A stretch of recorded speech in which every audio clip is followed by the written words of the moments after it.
डोडो पक्षी एक विलुप्त पक्षी है जो अफ्रीका के पूर्वी तट के एक छोटे से द्वीप मॉरिशस में रहता था। यह पक्षी लगभग 3 फुट लंबा था और उड़ने में असमर्थ था।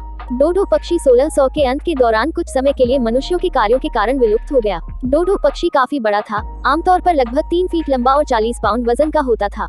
डोडो पक्षी के अधिकांश पंख भूरे से भूरे रंग के थे। हालांकि ऐसा माना जाता था कि डोडो पक्षी के पिछले हिस्से में हल्के रंग के पंखों का एक गुच्छा होता है। चेहरे में कोई असामान्य विशेषता नहीं थी और यह गहरे भूरे रंग की त्वचा से ढका हुआ था।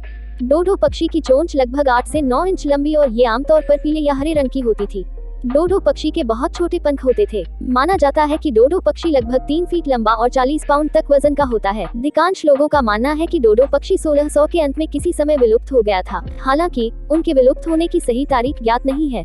कुछ रिसर्च का मानना है कि यह वर्ष 1662 के आसपास था, जबकि अन्य रिसर्च का मानना है कि डोडो पक्षी 1690 के आसपास विलुप्त हो गया था। डोडो पक्षी आबादी का विनाश तब शुरू हुआ जब पुर्तगाली निवासी 1598 के आसपास मॉरिशस द्वीप पर पहुंचे।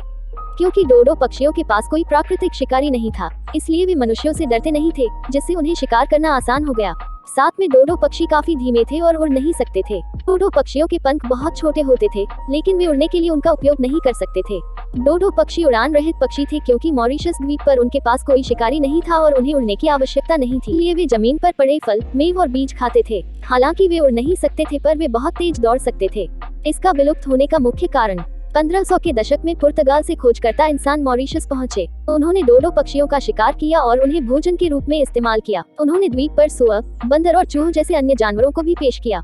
इन जानवरों ने भोजन के लिए डोडो पक्षियों का भी शिकार किया। परिणाम स्वरूप डोडो पक्षियों की संख्या में उल्लेखनीय कमी आने लगी। पहले मनुष्य के द्वीप पर आने के 100 वर्षों के भीतर मॉरिशस में डोडो पक्षी एक दुर्लभ पक्षी बनने लगा। ऐसा माना जाता है कि आखिरी डोडो पक्षी 1681 में मारा गया था।